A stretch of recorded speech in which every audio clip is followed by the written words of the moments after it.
তারা আর কিছু পায় নাই। কোরআনের মাহফিলের নাম শুনলেই তারা সেখানে হিংস্র হায়নার মতো ঝাঁপিয়ে পড়ে সেই মাহফিলগুলোকে তারা বন্ধ করে দিয়েছে। আর যারা আলোচনা করতেন, যাদেরকে ইনভাইট করা হতো, স্টেজে উঠার আগে তাদেরকে কত ধরনের সবক দেওয়া হতো, এটা বলবেন, এটা বলবেন, এটা বলবেন না, এটা বলবেন না, এটা বলবেন না, এ ধরনের বিধিনিষেধ, ইনস্ট্রাকশন বেঁধে দেওয়া হতো। তারপরে আপনারা যারা শ্রোতা আসতেন, শ্রোতা হিসেবে এসেও বেশি রেসপন্স করা যেত না, তাকবীরও দেওয়া যেত না। ডানে বামে বসা কিছু গুন্ডা পান্ডারা মার্ক করে রাখতো। মাহফিল শেষ হয়ে যাওয়ার পরে মামলা দিয়ে এবং হুমকি ধামকি দিয়ে মানুষগুলোর উপরে নির্মম নির্যাতন তারা করত। এই অবস্থার আজকে অবসান হয়েছে, আলহামদুলিল্লাহ। আজকের মাহফিলের জন্য কি পারমিশন নেওয়ার দরকার হয়েছে? আল্লাহর জমিনে আল্লাহর কোরআনের কথা হবে, এজন্য আল্লাহর কোন গোলামের কাছ থেকে পারমিশন আনা লাগবে? পারমিশনের দরকার আছে? এই জমিনটা কার? আল্লাহর জমিনে আল্লাহর কোরআনের কথা বলার জন্য কারো কাছ থেকে অনুমতি নেওয়া দরকার আছে? তারা বন্ধ করার আর জিনিসও পায় না। এদেশের জনগণের ট্যাক্সের পয়সা দিয়ে প্রশাসনকে বেতন দেওয়া হতো। তাদেরকে বেতন দেওয়া হয় এই দেশে অন্যায় অপকর্ম বন্ধ করার জন্য। তারা ভারতীয় গোলামদের চুরি ডাকাতি বন্ধ না করে আল্লাহওয়ালা লোকদের উপরে নির্মম নির্যাতন করেছে, আর কোরআনের মাহফিল বন্ধ করে দিয়েছে। 15টি বছর নির্মমতা বাংলাদেশের মানুষ দেখেছে। এই 15 বছর আমরা যারা আল্লাহর দ্বীনের পথে কাজ করেছি, আমরা কেউ বাংলাদেশ থেকে পালিয়ে যাইনি। কিন্তু আফসোসের ব্যাপার হলো, যারা নির্মমতা চালিয়েছে, জুলাই আগস্ট বিপ্লবের পরে তারা 15 ঘন্টাও বাংলাদেশে অবস্থান করতে পারেনি। আমরা 15 বছর থাকতে পারলাম, আর আপনারা 15 ঘন্টাও থাকতে পারলেন না। কেন? কারণ আপনারা এত বেশি চুরি করেছেন, এত ডাকাতি করেছেন, এত লুটপাট করেছেন, দেশের অর্থনীতিকে এমন ভাবে আপনারা ধ্বংস করেছেন। আপনারা যদি 15 মিনিটও থাকেন, আপনারা ভালো করে জানেন এদেশের মানুষ ভারতীয় তাবেদারদের বিরুদ্ধে যে গণজোয়ার, গণবিস্ফোরণ, যে গণজোয়ার তুলেছিল, এই গণজোয়ারের সামনে যদি আপনারা থাকতেন, আপনাদের অবস্থা কি হতো এটা আল্লাহ তাআলা আর আপনারাই হয়তো জানতেন। এজন্য আপনারা গণধুলাই খাওয়ার ভয়ে আপনারা আপনাদের মাহবুবাড়ি দিল্লিতে পলায়ন করেছেন।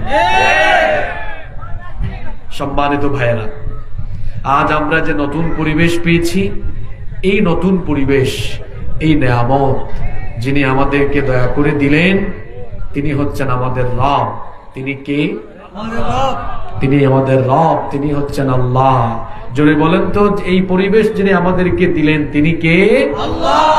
সে আল্লাহর জন্য আমরা একজন চুপচাপ না থেকে দিল প্রাণ উজাড় করে দিয়ে আমরা আল্লাহর শুকরিয়া জানাই, পড়ি আলহামদুলিল্লাহ। সম্মানিত উপস্থিতি, প্রিয় বগুড়াবাসী, আমরা আজকে শেষ পর্যন্ত ধৈর্য ধারণ করে হেদায়েতের নিয়তে কোরআন সুন্নাহর কিছু কথা শুনবো ইনশাআল্লাহ। আমরা পারস্পরিক কথা বলবো না। এই থেকে বাম দিকে কথা শোনা যাচ্ছে, আমি রিকোয়েস্ট করব যে বাম দিকে যারা আছেন কথাবার্তা বন্ধ করে সামনে জায়গা আছে, বসে যান। আমরা এখানে আল্লাহর কালাম শুনতে বসেছি। এই কিতাব কার? আল্লাহর কালাম আলোচনা করার এবং আলোচনা শোনার আদব আছে না? জোরে বলেন, আদব আছে কিনা? কিভাবে আল্লাহর কালামের আলোচনা করতে হয় এবং শুনতে হয়, এই আদবটুকু আমাদেরকে যিনি শিখিয়েছেন তিনি কে? রব্বুল আলামিন বলছেন, ইযা কুরিআল কুরআনু ফাসতামিউ লাহু ওয়া আনসিতু লাআল্লাকুম তুরহামুন। আল্লাহ তাআলা বলছেন, আর যখন কোরআন পাঠ করা হয়, কোরআনের আলোচনা হয়, ফাসতামিউ লাহু, তোমরা নীরব হয়ে দিলের কান দিয়ে আল্লাহর কালাম শ্রবণ করো, অমনোযোগী হয় না। এক কান দিয়ে ঢুকিয়ে অন্য কান দিয়ে বের করে দিও না। বরং দিলের কান দিয়ে মনোযোগী হয়ে আল্লাহর কালাম শ্রবণ করো। আর 2 নাম্বার হলো ওয়ানসিতু, চুপচাপ থাকো, নীরব থাকো। এই 2টা কাজ যদি তোমরা করতে পারো, লাআল্লাকুম তুরহামুন, আশা করা যায় তোমাদের উপরে রহম যিনি করবেন তিনি কে? এই 2টা কাজ আপনারা করতে পারবেন তো? ইনশাআল্লাহ। জোরে বলেন, করতে পারবেন তো? ইনশাআল্লাহ। 1 নাম্বার মনোযোগী হয়ে শুনতে হবে, 2 নাম্বার চুপচাপ থাকতে হবে, পারস্পরিক কথা বলা যাবে না। যদি আমরা নীরব হয়ে চুপচাপ থেকে পারস্পরিক কথাবার্তা বন্ধ করে আদবের সাথে মনোযোগের সাথে আল্লাহর কালাম শুনতে পারি, তাহলে আমাদের উপরে যিনি রহমত করবেন, জোরে বলেন তো তিনি কে? এখানে বাম দিকে কথা বলবেন না ভাই, আপনারা কিন্তু পরিবেশ দিতে পারেন না। কি সমস্যা এখানে? সমস্যা কি?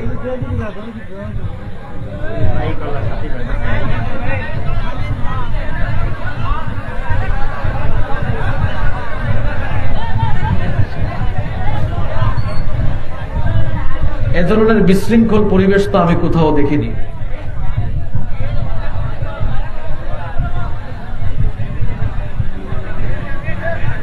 হয় আপনারা বিশৃঙ্খলা বন্ধ করবেন, নইলে আমি আমার আলোচনা বন্ধ করে দিব। কোনটা করবেন আপনারা ঠিক করেন।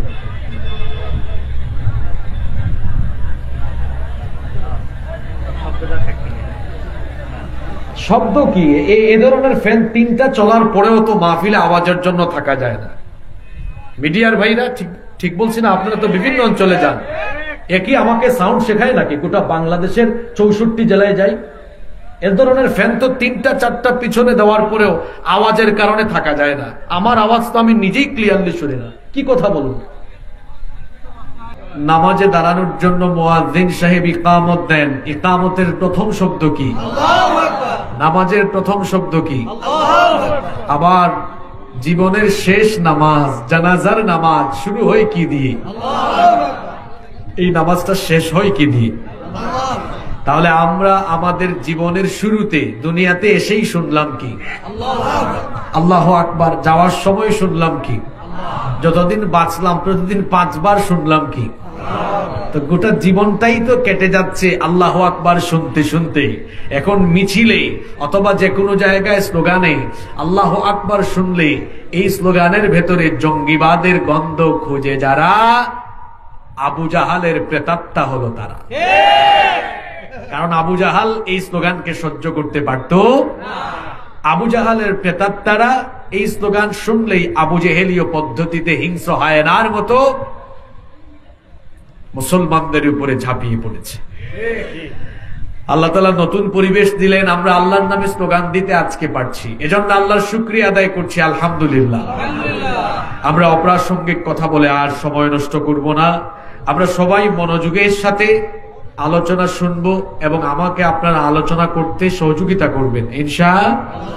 আপনারা সহযোগিতা করবেন তো? আল্লাহ আমাদেরকে আমলের নিয়তে প্রত্যেকটি কথা শোনার তৌফিক দান করেন। আমরা সবাই বলি আমিন। এই পৃথিবীতে যিনি আমাদেরকে এত সুন্দর করে বানিয়ে, যিনি সৃষ্টি করে পৃথিবীতে পাঠালেন, জোরে বলেন তো তিনি কে? তিনি কেন পাঠিয়েছেন আমাদেরকে এই পৃথিবীতে? আমাদেরকে পাঠানোর একটি উদ্দেশ্য, একটি কারণ আছে না নাই?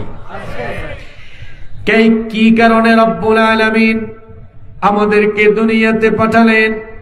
কেন আমাদেরকে পয়দা করা হলো?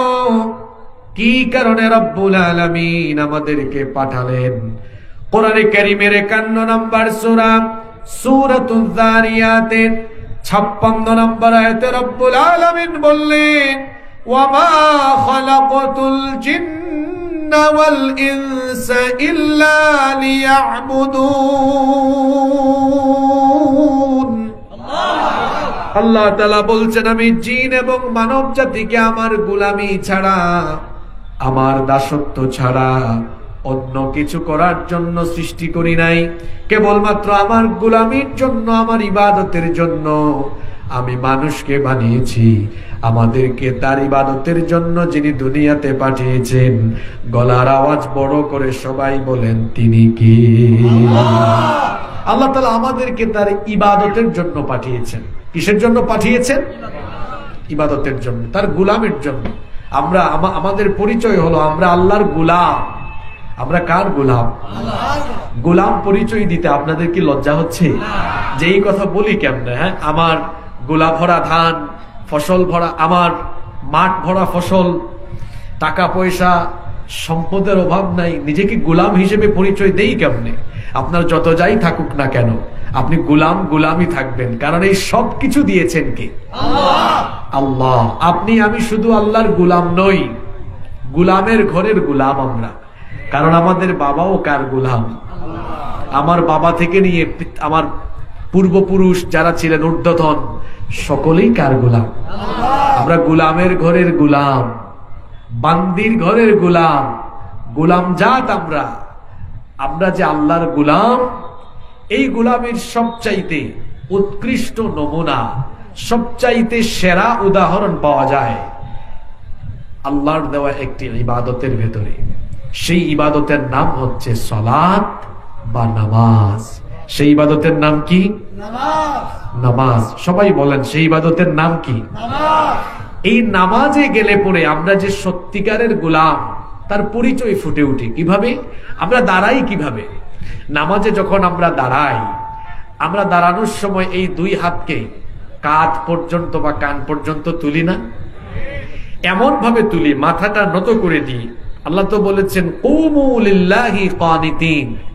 নামাজে দাঁড়ানোর সময় অহংকারী মুড নিয়ে নয়, বিনয়ের সাথে দাঁড়াতে হয়।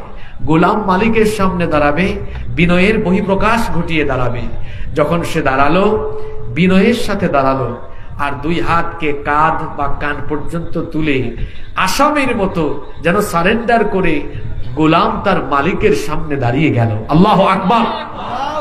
কিছুক্ষণ পরে যখন সে রুকু করলো, সে যে আল্লাহর গোলাম, তার পরিচয় কি করে পাওয়া গেল?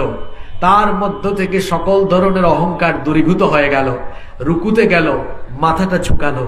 রুকু থেকে উঠে তারপরে যখন সাজদায় গেল, মাথা এত পরিমাণ অবনত করলো যে তার কপাল আর নাক জমিনে লাগিয়ে দিয়ে আল্লাহর কুদরতি চরণে সাজদা দিয়ে গোলাম মালিকের সামনে মাথা নত করে তার গোলামির পরিচয় দিল। আল্লাহু আকবার। আল্লাহর গোলামির এই চমৎকার দৃষ্টান্ত, এটা কি অন্য কোনো ইবাদতের ভেতরে এরকম পাওয়া যায়? জোরে বলেন, এরকম পাওয়া যায়? নামাজ হচ্ছে তাওহীদের সর্বোত্তম বহিঃপ্রকাশ এবং ঈমানের সার্বক্ষণিক চিহ্ন।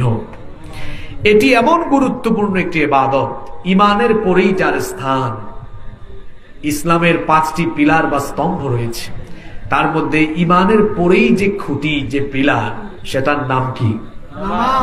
একজন ব্যক্তি ঈমান এনে ইসলামের ভেতরে ঢোকা মাত্রই তার উপর যে দায়িত্ব অর্পিত হয়, যে রুটিন তার উপরে চলে আসে, সে রুটিন হলো সে দৈনিক 5 বার সাজদার মাধ্যমে, নামাজের মাধ্যমে হাজিরা দিবে তার রবের কাছে। সুবহানাল্লাহ। আমরা ঈমানদার না বেঈমান? আমরা যে ঈমানদার, এটি তো আমরা সাহস করে বলতে পারছি না। আমরা ঈমানদার না বেঈমান? চুপচাপ থাকবেন না গো ভাই। আমরা ঈমানদার না বেঈমান? এই ঈমানের পরিচয় পাওয়া যাবে ঈমান এনে পরবর্তী ডিউটি পালন করলে। এখন বলেন, ঈমান আনার পরের ডিউটিটা কি? জোরে বলতে হবে। আল্লাহ নবীর সাহাবী নবীজিকে প্রশ্ন করলেন, আইয়ু শাইইন আহাব্বু ইনদাল্লাহি ফিল ইসলাম। আল্লাহর কাছে ইসলামের মধ্যে সবচাইতে পছন্দের কাজ, সবচাইতে ভালো কাজ কোনটা? আল্লাহর রাসূল তখন বললেন, আস-সালাতু লিওয়াক্তিহা। ওয়াক্ত মতো, সময় মতো নামাজ আদায় করা, এটি হচ্ছে আল্লাহর কাছে সবচাইতে পছন্দের কাজ। সুবহানাল্লাহ। আল্লাহর নবী আরো বললেন, ওয়ামান তারাকাস সালাতা ফালা দীনা লাহু ওয়াস সালাতু ইমাদুদ্দিন। যে ব্যক্তি সালাত ত্যাগ করলো, সে যেন দিন ত্যাগ করলো। যার মধ্যে সালাত নাই, তার মধ্যে দিনদারিতা নাই। আমাদের মধ্যে অনেককে বলতে শোনা যায়, নামাজ আমি ঠিক মতো আদায় করতে না পারলেও আমি কিন্তু বড় দিনদার মানুষ। এরকম বলে কি বলে না?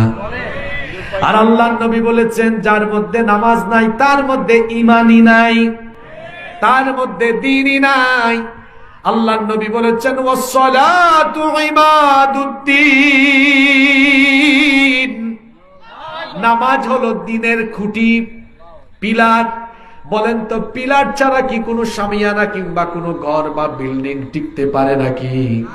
পিলার ছাড়া যেমন একটা ইমারত টিকে না, ঠিক তেমনি ভাবে যেই ব্যক্তির মধ্যে নামাজ নাই, নামাজবিহীন ঈমান বা ইসলামের ইমারত ঠিক থাকে না।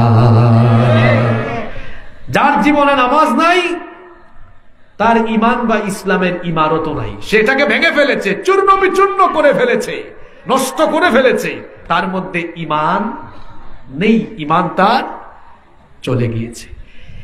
নামাজ এটা শিডিউল আল্লাহ এমন করে দিয়েছেন, এ যেন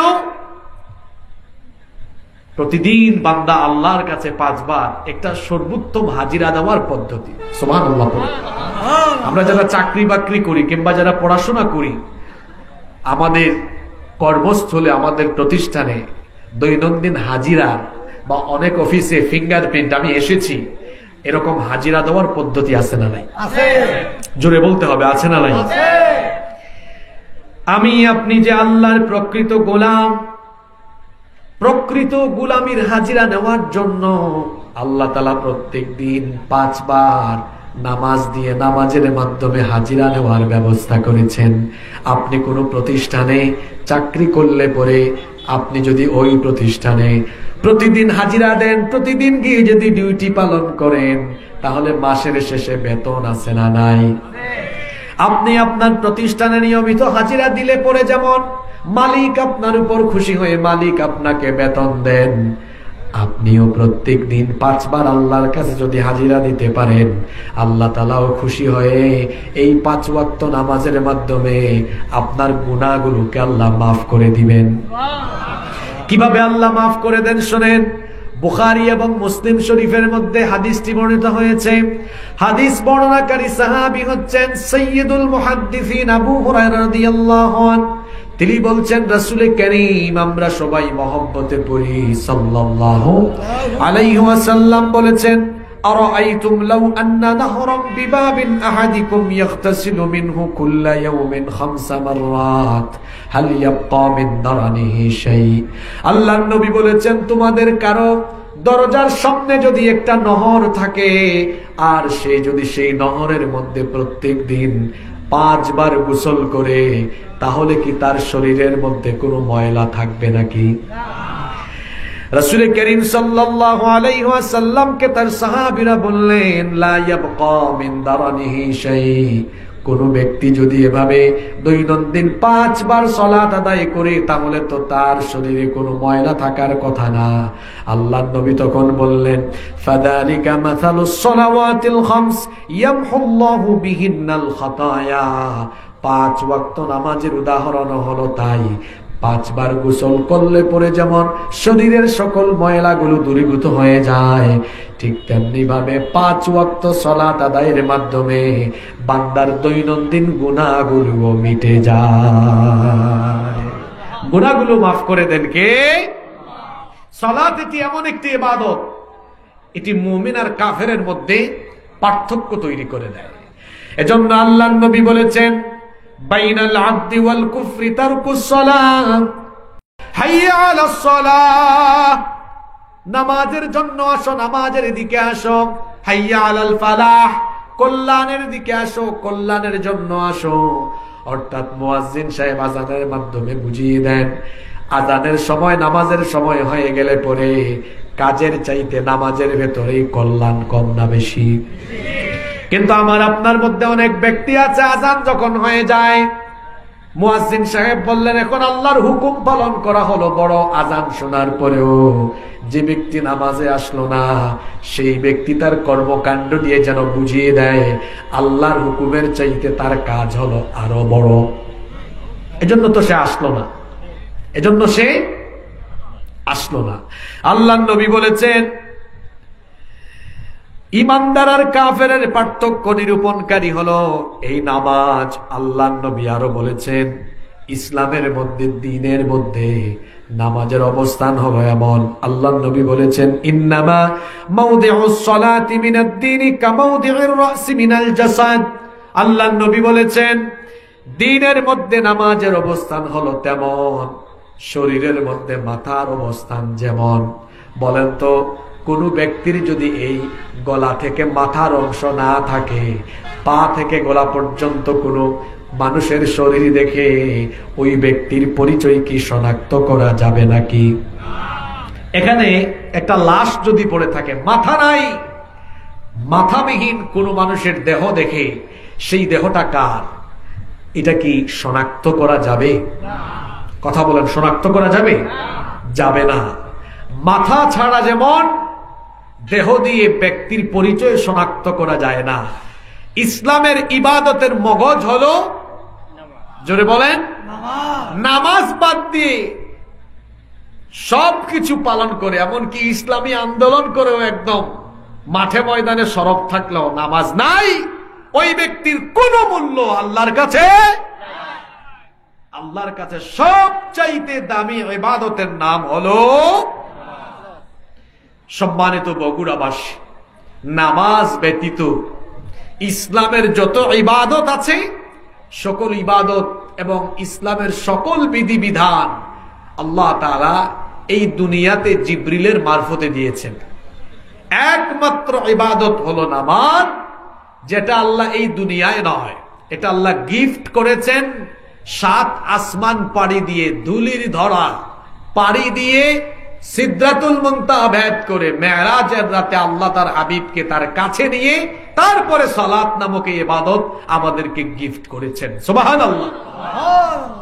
সব কিছু ফরজ করা হয়েছে কোথায়? দুনিয়ায়। বলেন কোথায়? আর নামাজ, জোরে বলেন, নামাজ কোথায়? নামাজ ফরজ করা হয়েছে উপরে, মেরাজের রাতে। তার মানে বোঝা গেল ইসলামের সবচেয়ে দামি ইবাদতের নাম কি? আজ এই নামাজের ব্যাপারে আমরা কত উদাসীন। এখানে এত মানুষ হয়েছে, এশার নামাজে মসজিদে কয়জন মানুষ ছিল আল্লাহ আলাম, ফজরের নামাজে কয়জন মানুষ ছিল আল্লাহ আলাম, আগামীকাল ফজরে কয়জন হবে আল্লাহ আলাম। এখন কিন্তু আমাদের মসজিদগুলো খুব সুন্দর, চাকচিক্যময় সুন্দর। এখন প্রতিটি এলাকায় এলাকায়, পাড়ায় মহল্লায় মসজিদ সুন্দর কম না বেশি? এটাও কিন্তু কিয়ামতের একটা আলামত। আখিরি জামানায় মসজিদগুলো হবে চাকচিক্যময়, কিন্তু মসজিদগুলো হবে যত সুন্দর, মুসল্লিগুলো হবে তার চেয়ে বেশি অসুন্দর। বলেন, এই পরিস্থিতি বর্তমানে আছে না নাই? আল্লাহ নবী বলেছেন, ইয়াতি আলান নাসি জামান, খুব শীঘ্রই মানুষের উপরে এমন একটি জামানা, এমন একটি যুগ আবির্ভূত হবে, কিয়ামতের আগে এমন একটা সময় আসবে, তখন দেখা যাবে মাসাজিদুহুম আমিরা, মসজিদগুলো হয়ে যাবে চাকচিক্যময়, মসজিদগুলো হয়ে যাবে সুন্দর। কোটি কোটি টাকা খরচ করে মানুষ মসজিদ নির্মাণ করবে, কিন্তু কোটি কোটি টাকা দিয়ে বানানো মসজিদের ভেতরের অবস্থা হবে এমন, ওয়াহিয়া খারাবুম মিনাল হুদা, মসজিদগুলো হবে প্রকৃতপক্ষে হেদায়াত শূন্য। এটা বিভিন্নভাবে হেদায়াত শূন্য হবে, কারণ মসজিদ পরিচালনার ভেতরে গন্ডগোল থাকবে। দেখা যাবে মডেল মসজিদ হবে, কিন্তু মডেল ইমাম সাহেব পাওয়া যাবে। মডেল ইমাম নাই বলে তো আপনি দেখেন না, জাতীয় মসজিদের খতিব সাহেব সরকার পতনের সাথে, সরকার পালানোর সাথে উনিও পালিয়ে গিয়েছে। কথা বুঝেন নাই আপনারা? তাহলে বোঝা গেল দুষ্টুমি মসজিদের ভেতরেও ঢুকে নাই।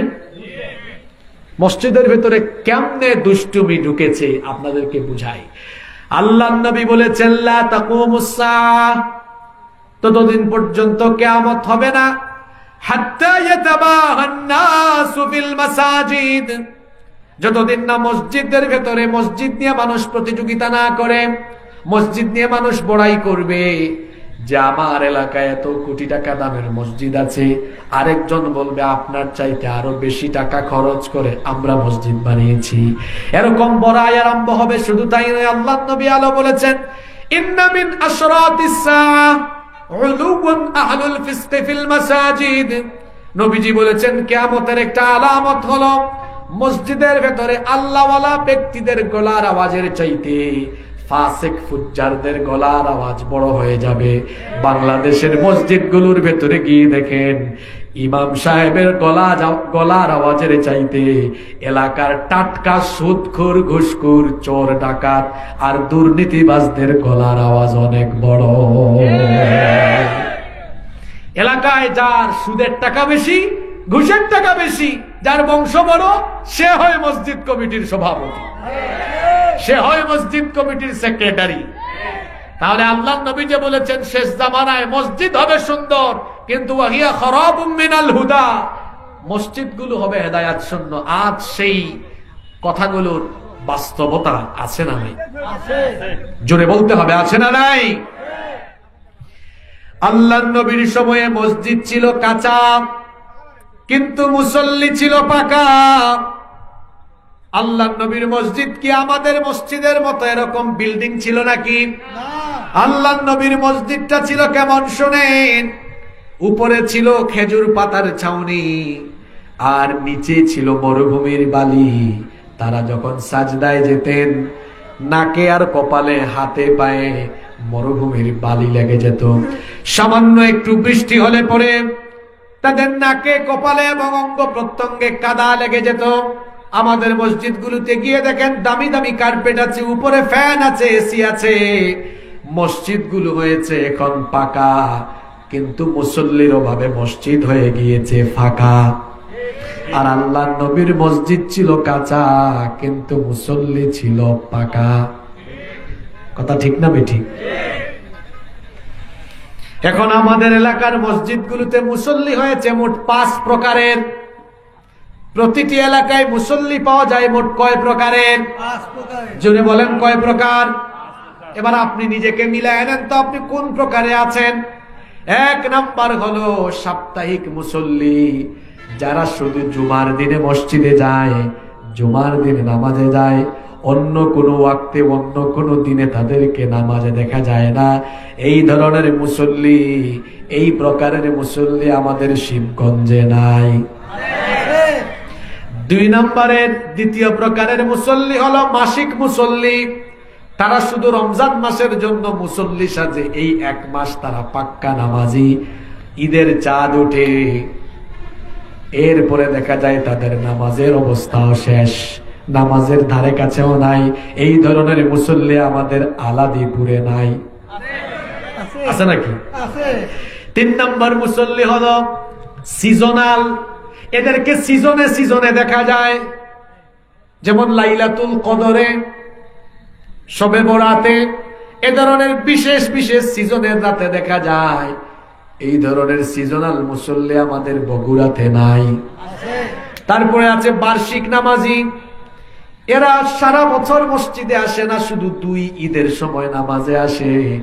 এরকম 2 ঈদের বার্ষিক নামাজি আমাদের বাংলাদেশে নাই।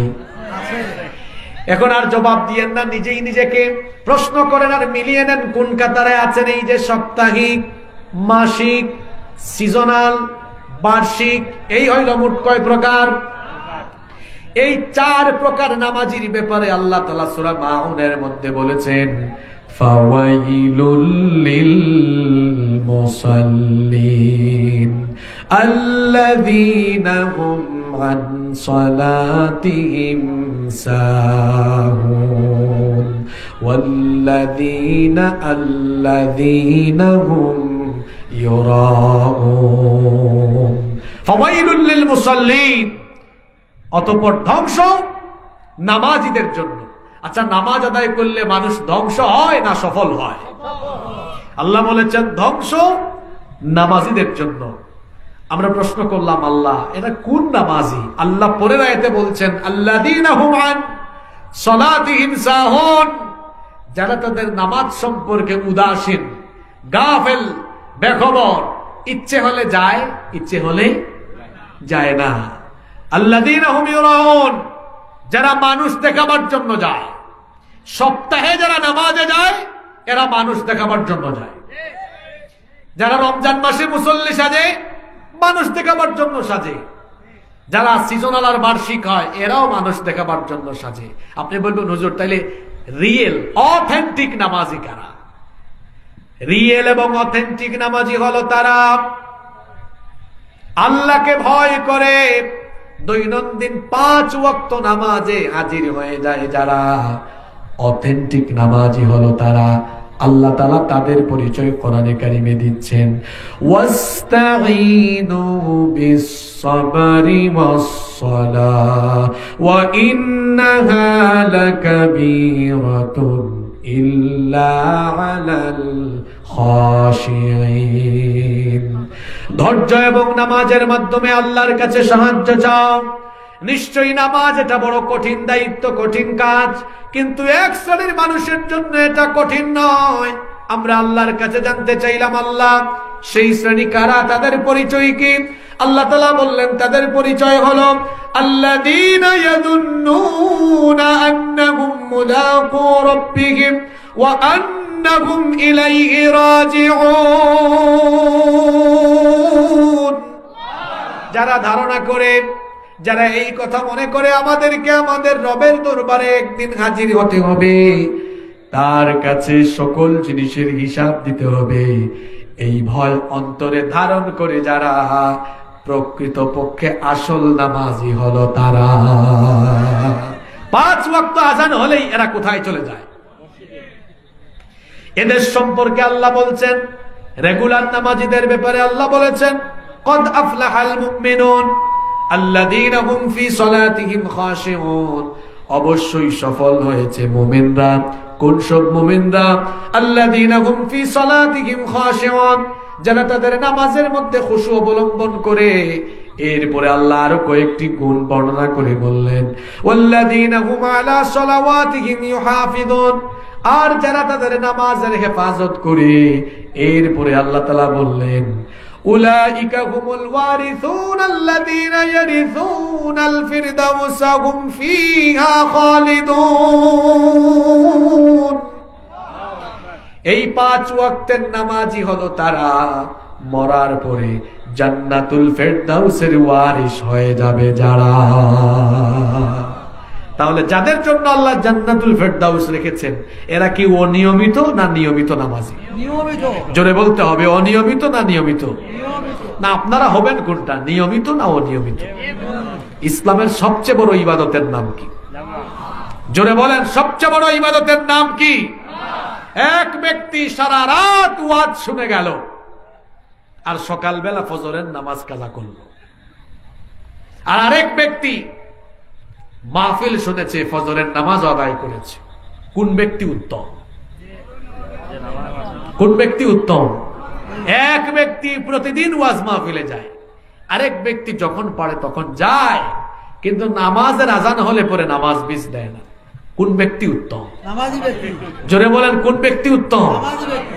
আচ্ছা, নামাজ যদি ইসলামের সবচাইতে শ্রেষ্ঠ ইবাদত হয়, তাহলে এই ইবাদতে যারা গাফেল থাকবে এদের শাস্তি হবে কম না বেশি?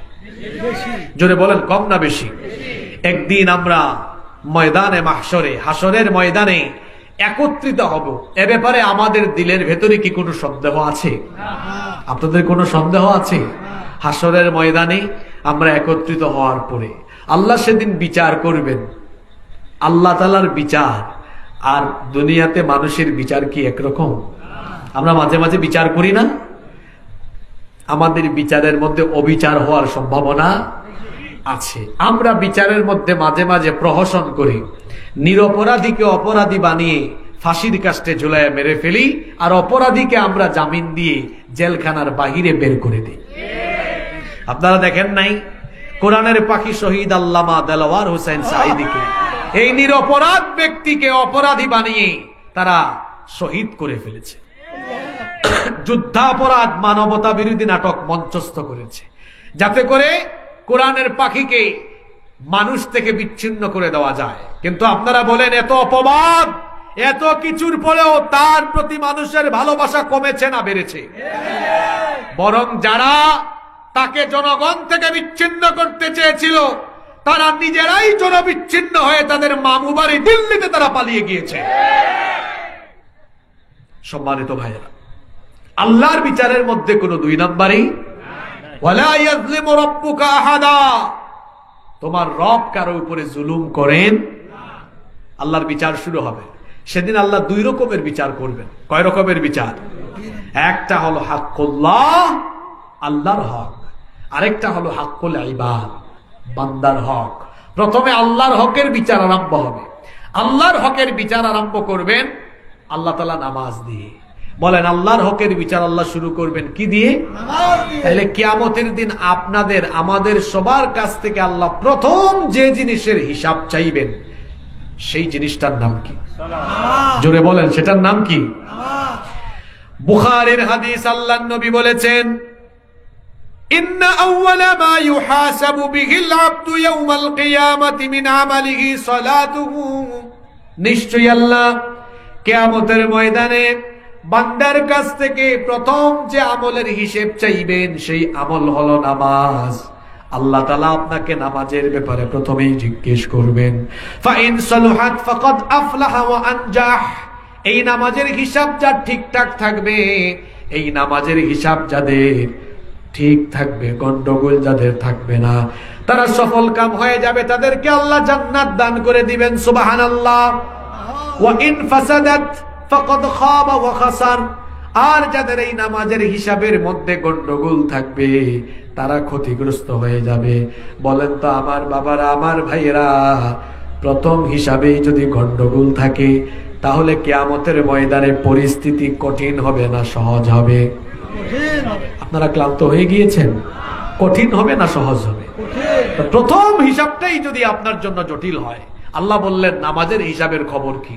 আপনি বললেন আল্লাহ মন চাইলে গিয়েছিলাম, মন চাইলে যায় নাই, এরকম অবস্থা। বলেন তো প্রথম প্রশ্নেই আপনি আটকা পড়লেন, পরবর্তী প্রশ্নগুলো আপনার জন্য, পরবর্তী ধাপগুলো সহজ হবে না কঠিন হবে? কত কঠিন হবে শোনেন, ভালো করে খেয়াল করে শোনেন। কিয়ামতের ময়দানে যখন আল্লাহ তাআলা সকল মানুষকে একত্রিত করবেন, সবাইকে উদ্দেশ্য করে আল্লাহ বলবেন আমাকে সাজদা দাও। যারা দুনিয়াতে আজান হলে পরে নামাজে হাজির হয়ে আল্লাহকে সাজদা দিত, সঙ্গে সঙ্গে তারা মাথা নত করে সাজদায় পড়ে যাবে। কিন্তু যারা বেনামাজি ছিল তাদের পিঠ সেদিন কাঠের মতো শক্ত হয়ে যাবে, সেদিন তারা তাদের মাথা নত করতে পারবে না। কি ভয়ঙ্কর পরিস্থিতি! রব্বুল আলামিন কোরআনে কারীমের 68 নম্বর সূরা সূরাতুল কলমের 42 নম্বর আয়াত থেকে বলছেন, ইয়াউমা ইউকশাফু আন সাকিন ওয়া ইউদআউনা ইলাস সুজুদি ফালা ইয়াসতাতিউন। সেদিন কঠিন সময় যখন তাদেরকে সাজদা দেওয়ার জন্য বলা হবে, ফালা ইয়াসতাতিউন, তারা সাজদা দিতে সমর্থ হবে না, সক্ষম হবে না। যখন তারা সাজদা দিতে পারবে না তাদের অবস্থা তখন কি হবে? আল্লাহ তাআলা বলছেন, খাশিআতান আবসারুহুম তারহাকুহুম যিল্লাহ। লজ্জায় আর অপমানে তাদের দৃষ্টি অবনত হয়ে যাবে, অপমান তাদের চেহারায় ছেয়ে যাবে। এই যে তারা সাজদা দিতে পারবে না, কঠিন এই পরিস্থিতির কারণ কি? আল্লাহ তাআলা বলছেন, ওয়াকাদ কানু ইউদআউনা ইলাস সুজুদি ওয়া হুম সালিমুন। এর কারণ হলো তারা যখন দুনিয়াতে ছিল তখন তারা আল্লাহকে সাজদা দিত না। খেয়াল করে শুনেন, ভয়াবহতার কথা বলছি। এক নাম্বার ভয়াবহতা হলো যারা দুনিয়াতে নামাজি হবে না, কিয়ামতে আল্লাহর আদালতে বিচার তাদের জন্য সহজ হবে না কঠিন হবে? জোরে বলেন, সহজ না কঠিন? ভয়ঙ্কর কঠিন হবে। দুই নাম্বার হলো তাদের পিঠ সেদিন কাঠের মতো শক্ত হয়ে যাবে, মাথা নুয়াতে পারবে না। শুধু তাই নয়, জাহান্নামকে আল্লাহ 7 ভাগে ভাগ করেছেন। তার মধ্যে একটা ভাগ হলো জাহান্নামের একটা শ্রেণী হলো সাকাত। সেখানে আল্লাহকে বলবেন বেনামাজিদেরকে ঢুকাবেন। যখন বেনামাজিদেরকে শিকল লাগিয়ে, জিনজির লাগিয়ে সাকার নামক ভয়াবহ সেই জাহান্নামের দিকে হাঁকিয়ে নিয়ে যাওয়া হবে, তখন তাদেরকে প্রশ্ন করা হবে। আল্লাহ তাআলা সূরা মুদ্দাথিরের 40 নম্বর আয়াত থেকে বলছেন, ইয়াতাসাআলুনা আনিল মুজরিমিন। জাহান্নামীদেরকে জিজ্ঞেস করা হবে, মা সালাকাকুম ফি সাকার, কেন তোমরা এই সাকার নামক ভয়াবহ জাহান্নামে এসেছো? তখন তারা জবাব দিবে, ক্বালু লাম নাকু মিনাল মুসাল্লিন, আমরা মুসল্লি ছিলাম না, আমরা নামাজি ছিলাম না। এই কথা বলার পরে তাদের সাথে ভালো আচরণ করা হবে নাকি খারাপ আচরণ করা হবে? আল্লাহ তাআলা ফেরেশতাদেরকে বলবেন, একে ধর, 70 গজ লম্বা শিকল দিয়ে বাঁধো, তারপরে তাকে জাহান্নামের দিকে হাঁকিয়ে নিয়ে যাও। আর যে সাকার নামক জায়গা আল্লাহ জাহান্নামীদের জন্য, বেনামাজিদের জন্য প্রস্তুত করেছেন, এটা বড় ভয়াবহ জায়গা। আল্লাহ তাআলা তার নবীকে বলছেন, ওয়ামা আদরাকা মা সাকার, ও নবী আপনি কি জানেন সাকার কি? লা তুবকি ওয়ালা তাদার, এটা ছাড়বে না, কিছু অবশিষ্ট রাখবে না। লাওয়াহাতুল লিল বাশার, মানুষের চামড়া পর্যন্ত এটা জ্বলিয়ে দিবে, জ্বালিয়ে দিবে, পুড়িয়ে দিবে, ভস্ম করে দিবে। দুনিয়ার আগুন আর জাহান্নামের আগুন কি একরকম নাকি? দুনিয়ার আগুন হলো জাহান্নামের আগুনের 70 ভাগের 1 ভাগ। দুনিয়ার আগুন মানুষের চামড়া জ্বালায়, আর জাহান্নামের আগুন চামড়া ভেদ করে একেবারে কলিজা পর্যন্ত ভস্ম করে দেয়। আল্লাহু আকবার। এই কঠিন ভয়াবহ জাহান্নামের আগুন থেকে যদি আমরা বাঁচতে চাই, পৃথিবীতে যতদিন আমরা বেঁচে থাকব, প্রত্যেক দিন 5 ওয়াক্তের নামাজি হয়ে মহান রবের কাছে হাজিরা দেওয়ার দরকার আছে না নাই? আরো জোরে বলেন, আছে না নাই? আমরা যদি বাঁচতে চাই, আমাদের ব্যক্তি জীবনে 5 ওয়াক্ত নামাজ কায়েম করতে হবে। নামাজ আদায়ের কথা, নামাজ পড়ার কথা কোরআনে বলা হয়নি, বলা হয়েছে কি নামাজ। আপনারা কি ভাবছেন হুজুর আজকে শুধু নামাজ পড়ার ওয়াজ করে চলে যাবে? না, আপনাদেরকে মাত্র লাইনে তুলেছি, সামনে গুরুত্বপূর্ণ কথা আছে। মনোযোগ আছে তো আপনাদের? নামাজ পড়ার কথা বলা হয়নি, কিসের কথা বলা হয়েছে? কায়েমের কথা বলা হয়েছে। কায়েম মানে কি? অর্থাৎ আপনার দৈনন্দিন জীবনে 5 ওয়াক্ত নামাজের আমল, অভ্যাসকে তৈরি করা, এটা ব্যক্তি জীবনে নামাজ প্রতিষ্ঠা। আজান হলেই আল্লাহর ভয়ে আমি মসজিদে হাজির হয়ে যাব, কারণ হুকুমটা কার? এখানে অনেক ছাত্র ভাইয়েরা আছে না, আজান হলে এশার নামাজে তারা যায় না, পড়ালেখার সময় নষ্ট হয়ে যাবে। 15 মিনিট 20 মিনিট জামাতে গেলে পড়ার সময় নষ্ট হয়ে যাবে, ফজরের নামাজে উঠে না। আমরা 5 ওয়াক্ত নামাজ আদায়ের মাধ্যমে যেমন পরকালে নাজাত পাবো, আল্লাহর কাছ থেকে জান্নাত পাবো, তেমনি পরকালের আগে দুনিয়ায়ও এই নামাজের মাধ্যমে আমাদের ফায়দা নেওয়ার সুযোগ আছে না নাই? ইসলাম এটি হচ্ছে একটি বাস্তবিক এবং বিজ্ঞানসম্মত জীবন ব্যবস্থা। এই 5 ওয়াক্ত নামাজের কারণে আখিরাতের ফায়দার পাশাপাশি দুনিয়াতেও আমাদের জন্য ফায়দা আছে। আজকের চিকিৎসা বিজ্ঞান এই নামাজ নিয়ে গবেষণা করে আজব তথ্য দিয়েছে। তার মধ্যে কয়েকটি তথ্য আপনাদের সাথে আমি শেয়ার করি। আমরা যখন নামাজে দাঁড়াই, এরপরে রুকুতে যাই, আচ্ছা রুকু করার সময় আমাদের কোমর এবং হাঁটুর এক ধরনের ব্যায়াম হয় কি হয় না? বলেন আপনারা, হয় কি হয় না? রুকু করলাম, কোমর এবং হাঁটু, এটার একটা ব্যায়াম সাধিত হলো। শুধু তাই নয়, চিকিৎসা বিজ্ঞান বলছে এই রুকুতে আমরা যখন মাথা নত করে যাই, কোমর আর হাঁটুতে তখন ব্লাড সার্কুলেশন, রক্ত সঞ্চালন স্বাভাবিক অবস্থার চাইতে বেশি হয়, যা একজন মানুষের এনার্জি বৃদ্ধিতে সহযোগিতা করে। সুবহানাল্লাহ। এজন্য দেখবেন নামাজিরা ফিট থাকে, ফিজিক্যালি ফিট, এনার্জেটিক। শুধু তাই নয়, আপনাকে আরো আজব তথ্য দিচ্ছি। আমরা যখন সাজদায় যাই, মাথাটা সোজা থাকে না, একদম নত হয়ে যায়।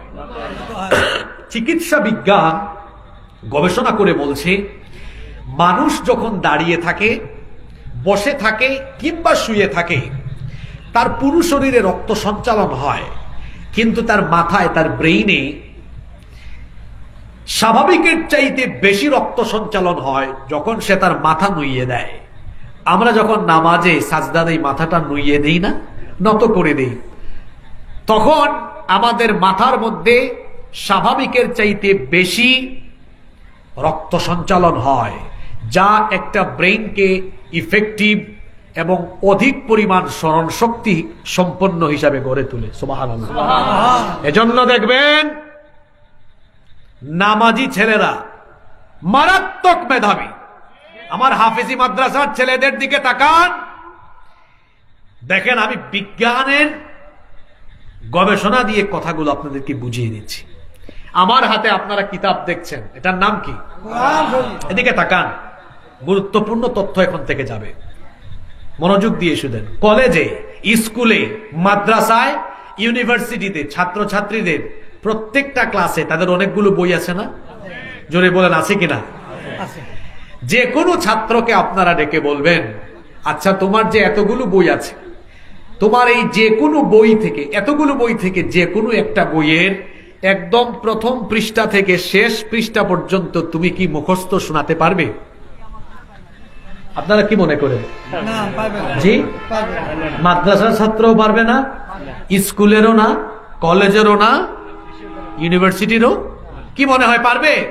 ওরা তো খালি সাজেশন খুঁজে, কোনটা 90%, 95% আর 99%।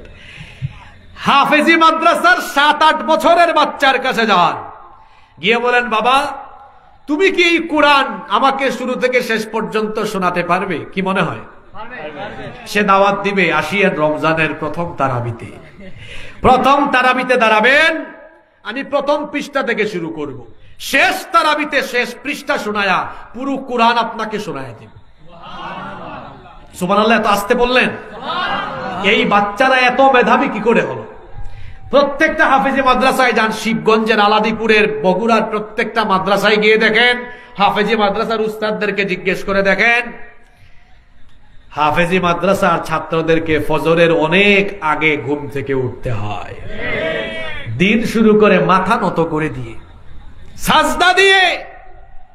তার মাথার মধ্যে তখন স্বাভাবিকের চাইতে বেশি রক্ত সঞ্চালন হচ্ছে, যা একটা স্বাস্থ্যকর, ইফেক্টিভ এবং অধিক স্মরণ শক্তি সম্পন্ন ব্রেইনের জন্য অত্যন্ত কার্যকর। এজন্য আমার হাফেজি মাদ্রাসা, কওমি মাদ্রাসা, আলিয়া মাদ্রাসার ছেলেরা অনেক বেশি মেধাবী হয়। অনেকে বলে না মাদ্রাসার পোলাপান কি জানে, এই হুজুররা আর কতটুকু জানে? হুজুররা কি জানে?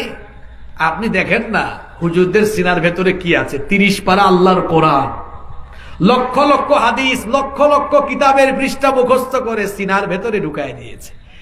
2-3 পাতার বিজ্ঞান, 4-5 পাতার ইংরেজি পড়ে এরপরে মনে করে বহু কিছু জেনে ফেলেছে। আচ্ছা, যারা এই 30 পারা কোরআন সিনার ভেতরে ঢুকায় রেখেছে, তারা কি ওই বুদ্ধিজীবীদের 2-3 পাতার ইংরেজি আর 6-7 পাতার বিজ্ঞানের বই চাবায়া চুবায়া খায়া এটা কি তাদের মাথায়, মগজে কিংবা সিনায় ঢুকায় রাখতে পারবে না? কি মনে হয় আপনাদের?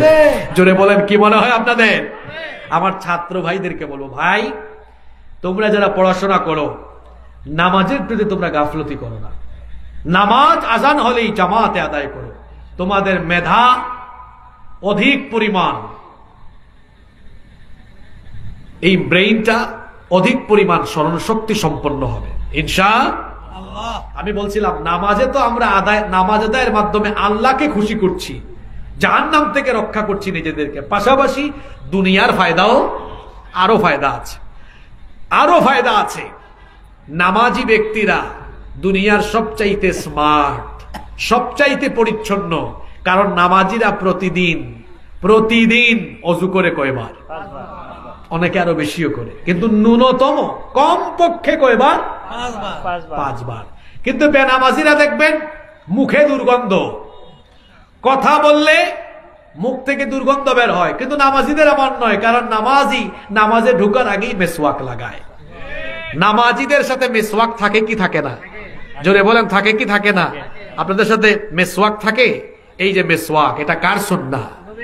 জোরে বলেন, এটা কার সুন্নাহ? নামাজিরা সবচাইতে স্মার্ট। আমার নবী এই মেসওয়াক ব্যবহার করতেন প্রতিদিন মোট কয়বার? 5 বার। ন্যূনতম 7 বার। ন্যূনতম 7 বার। কিভাবে? 5 ওয়াক্ত নামাজের আগে কয়বার? 5 বার। আমাদের মা আয়েশা রাদিয়াল্লাহু আনহা বলেছেন, ঘুম থেকে উঠলেই নবীর হাতে মেসওয়াক, ঘুমাতে যাওয়ার আগেও মেসওয়াক। 2 আর 5 কত? 7। আপনারা করেন কয়বার? তাহলে সবচাইতে বেশি স্মার্ট হচ্ছেন মুহাম্মাদুর রাসূলুল্লাহ সাল্লাল্লাহু। আমরা নামাজিরা ওযু করি, আমাদের উত্তম মেকআপ হলো বলেন অজু, অজুর পানি। এজন্য দেখবেন নামাজিদের চেহারার মধ্যে আল্লাহ একটা নূর দান করে দেন, সুবহানাল্লাহ। চামড়া কালো, কিন্তু এই কালো চামড়ায় আলো আছে, মায়া আছে। বেনামাজিদের চেহারার মধ্যে কোনো মায়া, দেখতে দেখবেন চোরের মতো লাগে, ডাকাতের মতো লাগে। আর নামাজিদের চেহারার দিকে তাকালেই দেখবেন মায়া লাগে, ঠিক কি না? তাহলে বলছিলাম আল্লাহর আযাব থেকে বাঁচতে হলে আমাদের ব্যক্তি জীবনে নামাজ কি করতে হবে? আরে আজ আমাদের ব্যক্তি জীবন কেমন? আমার যুবক ভাইয়েরা, ফজর তো চলে গেল ঘুমাতে ঘুমাতে। এই যে ঘুমিয়ে থাকলেন, জোহরের নামাজের আগে জানাজা হওয়ার সম্ভাবনা আছে না নাই? কেমন করে ঘুমাও তুমি, কেমন করে ঘুমাও তুমি, ফজর করে কাজা, এমন তো হতে পারে জোহরে জানাজা। হতে পারে কি পারে না? যুবক ভাইয়েরা, হতে পারে কি পারে না? কিভাবে নামাজ চলে গেল? কবি বলছেন, ঘুমাইয়া কাজা করেছ ফজর, তখনও জাগনি যখন জোহর, হেলায় খেলায় কেটেছে আসর, মাগরিবের ওই শুনিয়া যান, এখনো জামাতে হওরে শামিল, এখনো এসাতে আছে স্থান, বাজিছে দামামা বাদরে আমামা, শির উঁচু করে মুসলমান, দাওয়াত এসেছে নয়া জামানার, ভাঙা কেল্লায় উড়ে নিশান। কি বাস্তবিক কথা! ফজর তো ঘুমেই যায়, জোহর যায় অবহেলায়, আসর যায় খেলাধুলায়, মাগরিব যায় রং তামাশায়, আর এশা যায় বন্ধুদের সাথে গল্প আর আড্ডায়। কি করে আল্লাহর সামনে দাঁড়াবেন আপনি? কি করে আল্লাহর সামনে দাঁড়াবেন আপনি? পৃথিবীর একমাত্র সৃষ্টি হলো মানুষ, যাকে আল্লাহ তাআলা সাজদা দেওয়ার জন্য উপযোগী করে বানিয়েছে। মানুষ যেভাবে মাথা নত করে সাজদা দেয়, গরু, ছাগল, উট, মহিষ, ভেড়া, পৃথিবীর কোন প্রাণী, কোন জীবজন্তু আল্লাহ তাআলাকে এভাবে সাজদা দিতে পারে না। আপনারা বাড়িতে গিয়ে চেষ্টা করে দেখেন, কোন পশু পাখি প্রাণীকে আমাদের মতো সুন্দর করে সাজদা দেওয়াতে পারবেন? মানুষকে আল্লাহ তৈরি করেছেন সাজদা দেওয়ার জন্য। যে মানুষ মানুষ হয়ে আল্লাহকে সাজদা দিল না, ওই মানুষ আর পশুর মধ্যে কোনো পার্থক্য রইল না। ব্যক্তি জীবনে নামাজ কায়েম করতে হবে। আমার মা বোনেরা যারা মাহফিলে এসেছেন, মা বোনদের অনেকে নামাজের ব্যাপারে গাফেল। আমার মা বোনদেরকেও বলবো, খবরদার মায়েরা বোনেরা, নামাজের ব্যাপারে গাফেল হবেন না। ব্যক্তি জীবনে যেমন নামাজ প্রতিষ্ঠা করতে হবে, তেমনি আপনার ফ্যামিলিতে, আপনার পরিবারেও নামাজ কায়েম করতে হবে। আপনার পরিবারে আপনার স্ত্রীকে নামাজের ব্যাপারে আদেশ করা, নামাজের তাকিদ দেওয়া, এটা স্বামী হিসাবে আপনার দায়িত্ব। স্ত্রী যিনি আছেন, তিনি তার স্বামীকে নামাজের কথা বলবেন। ফজর হয়েছে, ডেকে দিবেন, প্রিয়তম স্বামী আমার, আজান হয়েছে, ওঠো, মসজিদে যাও, আমিও নামাজ আদায় করি। যাদের ছেলে মেয়ে আছে, সন্তান আছে, সন্তানগুলোকে আপনারা নামাজের কথা বলবেন। আপনি যখন মসজিদে যাবেন, আপনার ছোট্ট ছেলেটাকে নিয়ে মসজিদে যান। মায়েরা বোনেরা যখন নামাজের জন্য মুসল্লায় দাঁড়াবেন, আপনার ছোট্ট মেয়েটাকে নিয়ে নামাজে দাঁড়িয়ে যান। আপনি যদি আপনার সাথে করে তাদেরকে নামাজের অভ্যাস তৈরি করাতে পারেন, এরাও আস্তে আস্তে নামাজি হয়ে যাবে। আল্লাহর নবী বলেছেন, মুরু আউলাদাকুম বিসসালাতি ওয়া হুম আবনাউ সাবঈ সিনিন, তোমাদের সন্তানের বয়স যখন 7 বছর হয়ে যায়, তখন তাদেরকে নামাজের আদেশ দাও। জোরে বলেন, কত বছর? 7 বছর হয়ে গেলে নামাজের আদেশ দাও। আর 10 বছর হয়ে গেলে বিছানা আলাদা করে দিয়ে নামাজের জন্য তাদেরকে শাসন করো। কিন্তু দুঃখজনক ব্যাপার হলো, আমরা নিজেরাও যেমন বেনামাজি, সন্তানগুলোকে আমরা বানিয়ে যাচ্ছি বেনামাজি। নিজেও নামাজে যায় না, সন্তানকেও নামাজের কথা বলে না। এ কেমন সন্তান দেখে যাচ্ছেন বাবা আপনি? আপনার জীবদ্দশায় সে পশ্চিম দিকে উস্তা খাইয়াও পড়ে না। উস্তা বুঝেন আপনারা? আমাদের সিলেটে এটা আঞ্চলিক ভাষায় বলে, উস্তা খাইয়াও পড়ে না। আপনার জীবদ্দশায় আপনি তাকে দেখছেন মসজিদে যায় না, নামাজে যায় না। এ কেমন সন্তান রেখে যাচ্ছেন? এমন সন্তান রেখে যান যে সন্তান আপনি দুনিয়া থেকে যাওয়ার পর নামাজ আদায়ের পরে আপনার জন্য চোখের পানি ছেড়ে দিয়ে দোয়া করবে। আল্লাহু আকবার। ব্যক্তি জীবনে, পারিবারিক জীবনে যেমন নামাজ প্রতিষ্ঠা করবেন, ঠিক তেমনি ভাবে প্রত্যেকের কর্মস্থলে, কর্মক্ষেত্রে নামাজ প্রতিষ্ঠা করতে হবে। প্রতিষ্ঠান প্রধান তার প্রতিষ্ঠানে নামাজের সময় বিরতি রাখবেন, সেখানে তিনি নামাজ কায়েম করবেন। প্রত্যেকটি অফিসে, আদালতে নামাজের টাইমে নামাজ চলবে। এমনকি রাষ্ট্রীয় পর্যায়েও নামাজ কায়েম হবে। রাষ্ট্রীয় পর্যায়ে নামাজ কায়েম করা, এটা হচ্ছে মুমিন রাষ্ট্রপ্রধানের দায়িত্ব। বলেছেন কে? আল্লাহ। আল্লাযীনা ইম্মাক্কান্নাহুম ফিল আরদি আকামুস সালাতা ওয়া আতামুজ যাকাতা ওয়া আমারু বিল মা'রুফি ওয়া নাহাউ আনিল মুনকার ওয়ালিল্লাহি আকিবাতুল উমুর। আল্লাহ তাআলা বলছেন, আর জনপদের দায়িত্ব যদি আমি মুমিনদেরকে দান করি, প্রথমেই তারা নামাজ কায়েম করবে। কি কায়েম করবে? যদি রাষ্ট্রীয়ভাবে নামাজি লোকেরা রাষ্ট্রকে নেতৃত্ব দেয়, সেই রাষ্ট্রে চুরি, ডাকাতি, দুর্নীতি হওয়ার কোনো সম্ভাবনা আছে? আমাদের রাষ্ট্রে যারা দায়িত্ব পালন করেছে বেশিরভাগ নামাজি না বেনামাজি? আরো জোরে বলেন। আমার আগে যে আপনাদের সাবেক সংসদ সদস্য বক্তৃতা রেখে গেলেন, তিনি 91 সালের পার্লামেন্টের সংসদ সদস্য ছিলেন। আপনাদের এলাকার মানুষ নামাজি না বেনামাজি? ইসলাম প্রিয় না ইসলাম বিরোধী? আল্লাহর এই বান্দা কখনো দুর্নীতি করেছেন? এদেশে ইসলামপন্থী দলের লোকেরা, আলেম ওলামারা যখনই তৃণমূল পর্যায় থেকে নিয়ে শুরু করে পার্লামেন্ট পর্যন্ত, মিনিস্ট্রি পর্যন্ত দায়িত্ব পালন করেছে, 1 টাকার দুর্নীতিও করে নাই।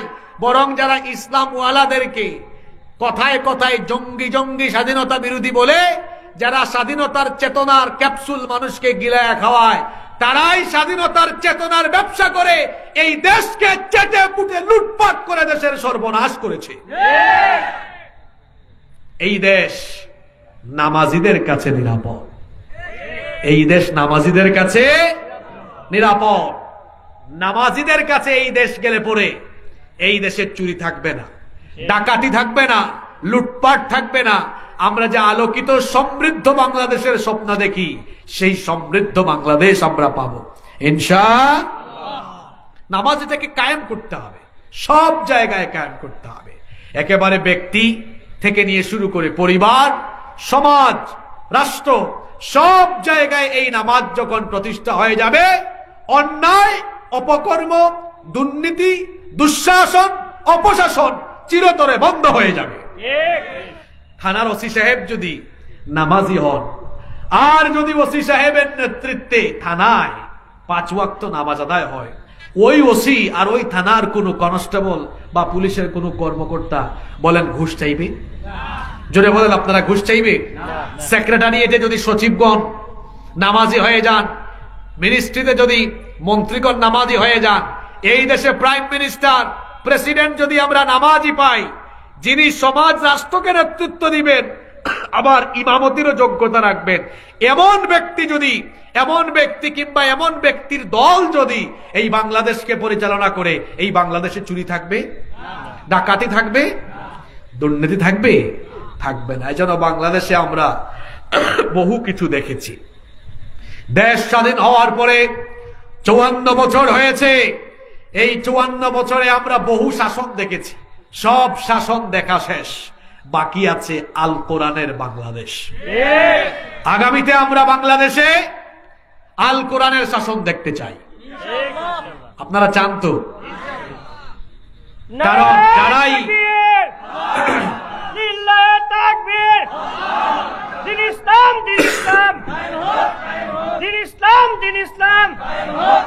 আপনারা দেখেছেন গত 54 বছর ধরে দেশের মানুষের ভাগ্য উন্নয়নের কথা বলে যারাই যখন এদেশের দায়িত্ব নিয়েছে, তারা জনগণের ভাগ্য উন্নয়নের পরিবর্তে তারা নিজের ভাগ্যের উন্নয়ন করেছে।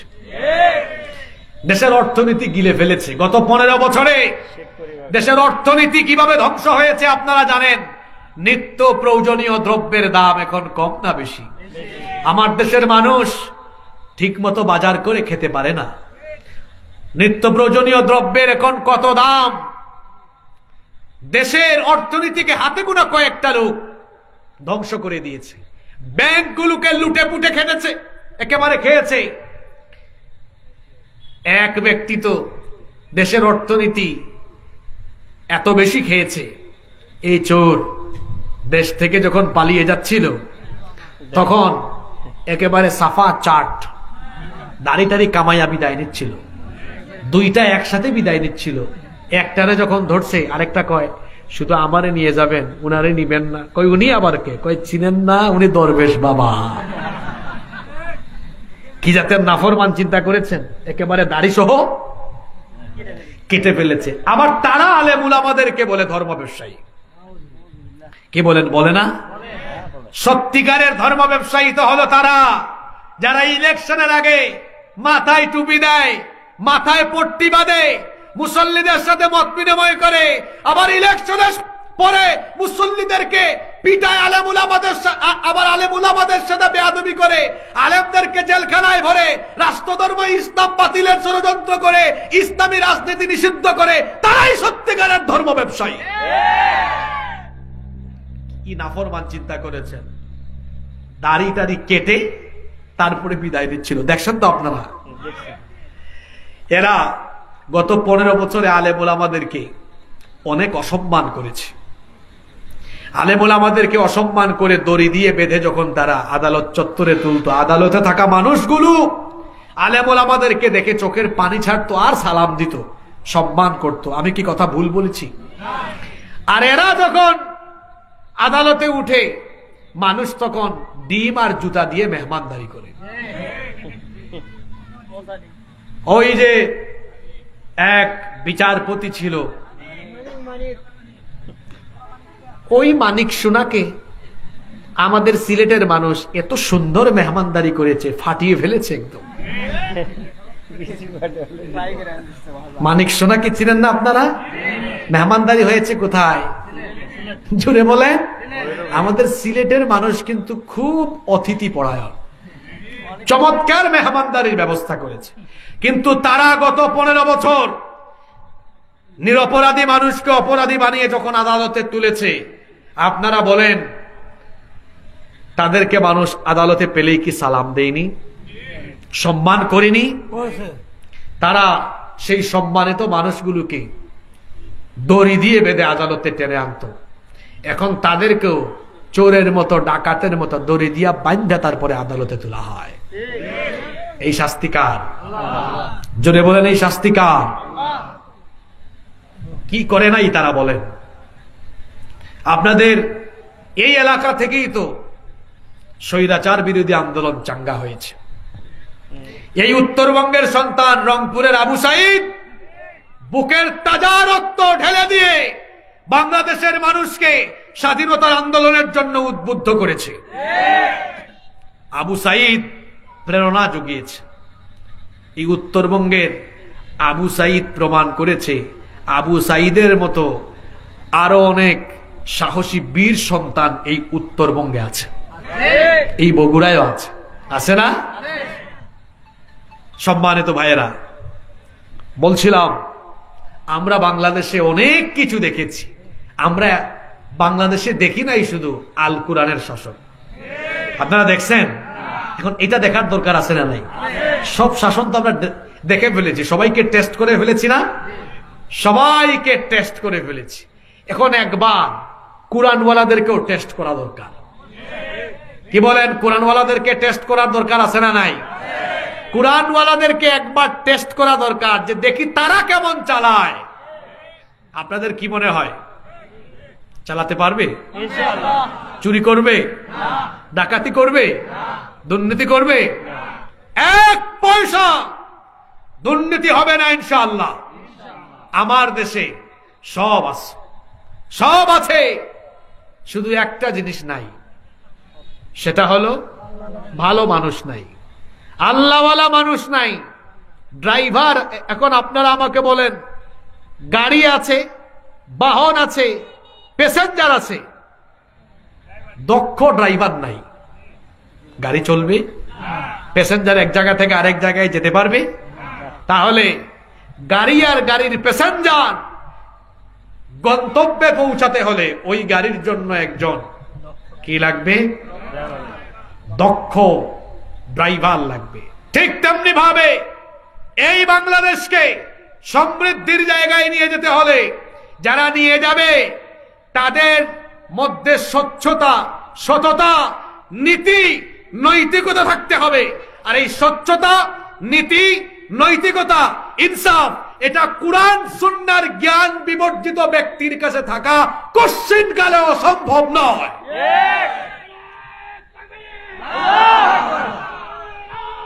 সংসদে চলো, আল কোরআনের আলো, বিশ্বনবী মুস্তাফা। এজন্য আমরা প্রিয় বগুড়াবাসী, আমরা আগামীর বাংলাদেশে আল্লাহর কোরআনের শাসন, কোরআনের আইন আর সৎ লোকের শাসন চাই। চান কিনা আপনারা? কারা কারা চান একটু হাত তুলে দেখান তো।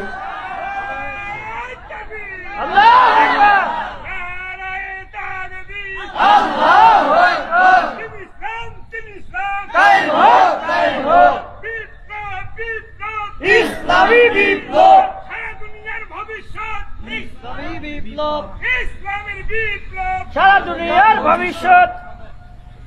আপনি তো সুন্দর স্লোগান দিয়েছেন, কিন্তু শ্রোতারা তো পরের লাইন পারেন, আপনি শিখাইয়া দেন, এটা আবার দেন স্লোগান। মাশাআল্লাহ। আমি বগুড়ায় আসলে আমার বড় ভালো লাগে। আমি গত 5-6 বছর ধরে আমি মাহফিলে বগুড়াতে টাইম দেই সবচেয়ে বেশি। আমি স্বাভাবিকভাবে আপনারা দেখবেন, ইউটিউবেও দেখবেন 60 মিনিট 65 মিনিট কথা বলি, কিন্তু বগুড়াতে আমার গত কয়েক বছরের রেকর্ড হলো, এখানে আসলে আমার এই সুন্নত ঠিক থাকে না, এখানে আমি লম্বা চূড়া কথা বলি। কারণ আমি এই বগুড়ার মানুষকে দেখেছি অত্যন্ত নম্রভদ্র, মনোযোগী, সুশৃঙ্খল এবং নীরব পরিবেশে বসে তারা আলোচনা শুনেন। আলহামদুলিল্লাহ।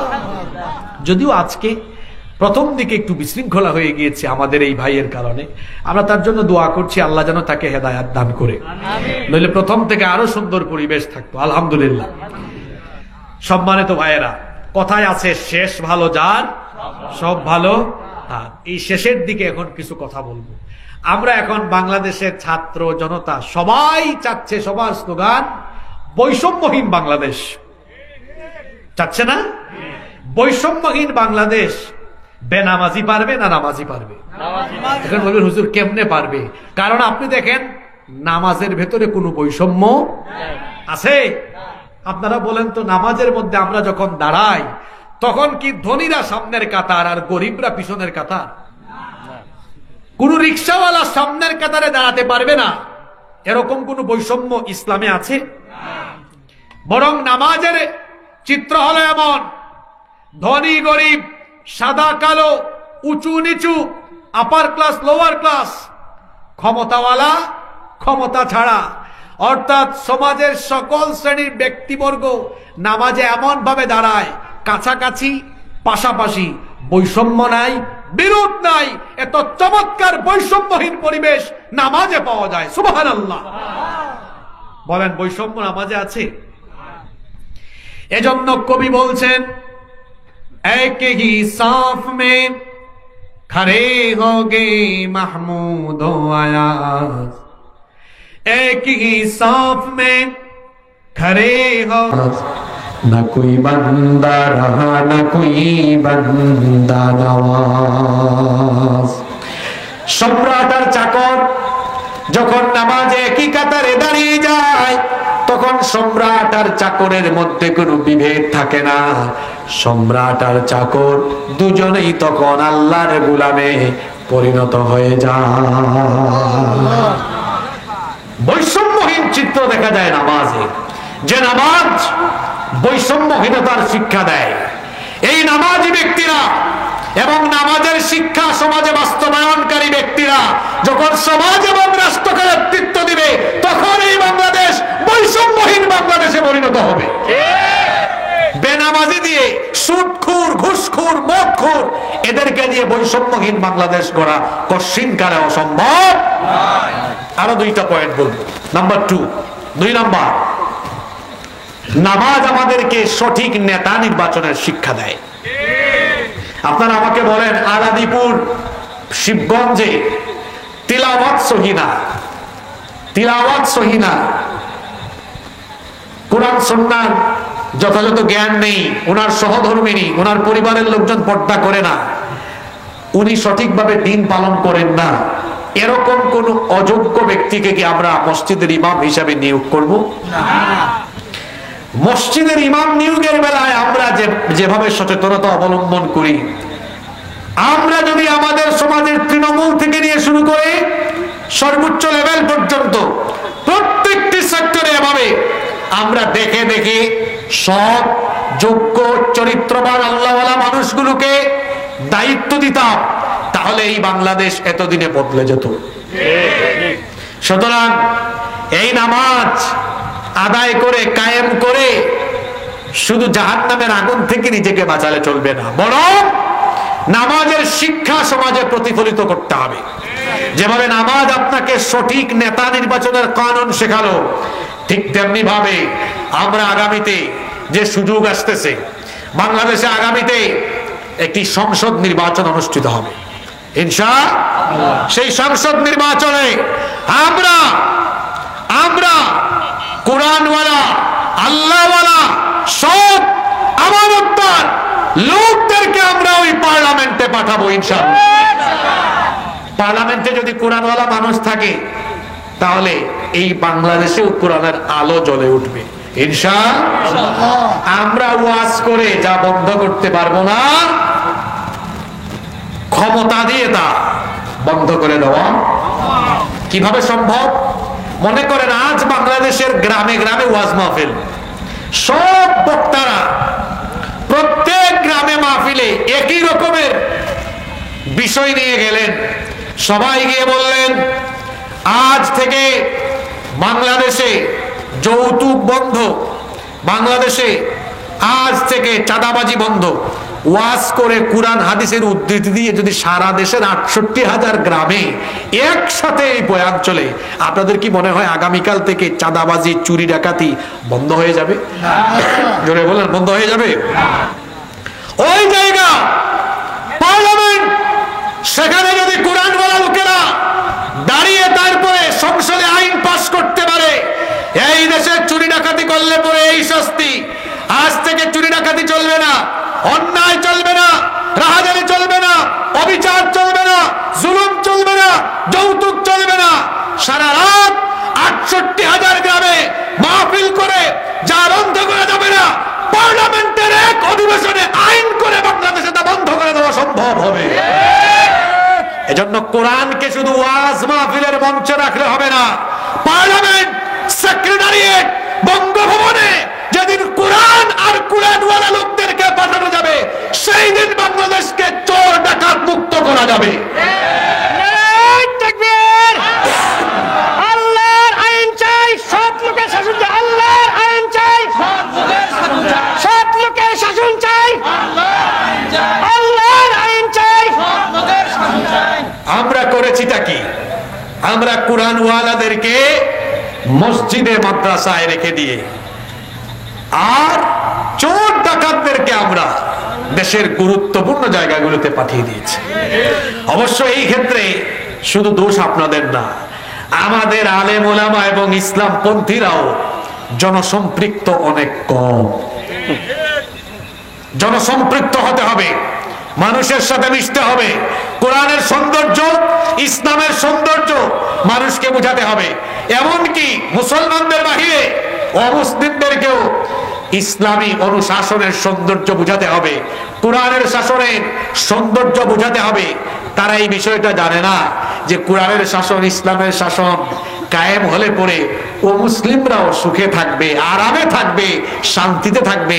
কারণ ইসলামী রাষ্ট্র অমুসলিম নাগরিকদের জানমালের নিরাপত্তার বিধান নিশ্চিত করে। এটা আমাদেরকে বুঝাতে হবে।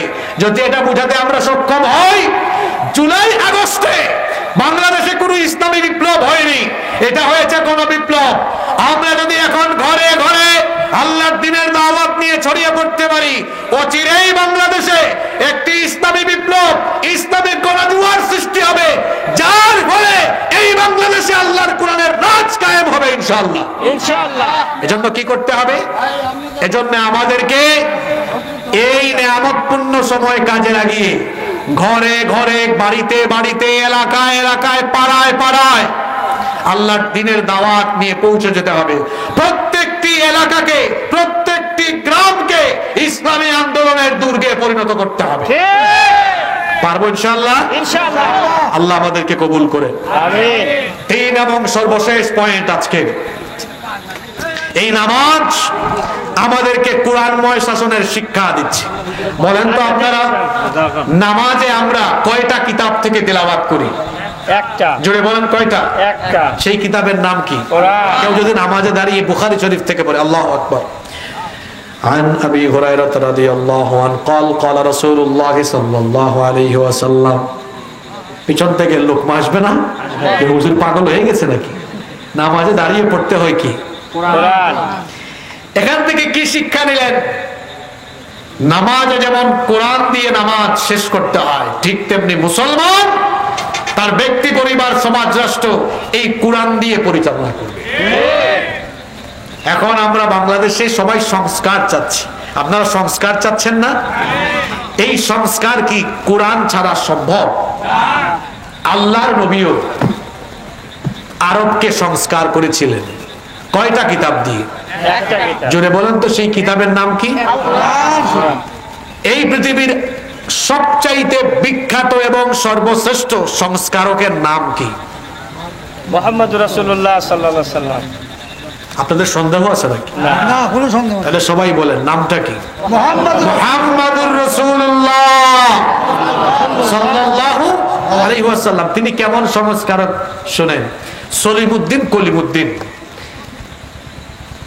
টাটকা চোর, বিখ্যাত ডাকাত, আল্লাহর নবী সলিমুদ্দিন কলিমুদ্দিনকে দাওয়াত দিয়ে এদেরকে কোরআনের টাচে নিয়ে আসলেন।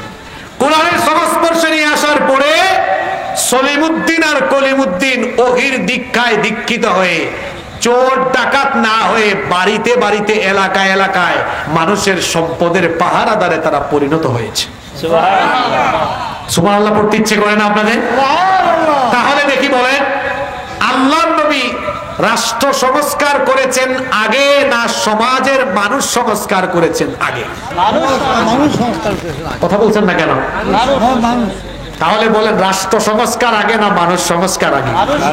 এই দেশের ইউনিয়ন পরিষদ, উপজেলা পরিষদ, ইউএনও অফিস, জেলা office, DC office, SP office, city corporation, পৌরসভা, মিনিস্ট্রি, পার্লামেন্ট, সেক্রেটারিয়েট, বঙ্গভবন, প্রত্যেকটি সেক্টরে যদি ওই দায়িত্বপ্রাপ্ত লোকগুলোকে সংস্কার করা না যায়, রাষ্ট্র সংস্কার বলে মুখে ফেনা তুললেও কশিন কালেও কোনোদিন রাষ্ট্র সংস্কার হবে না।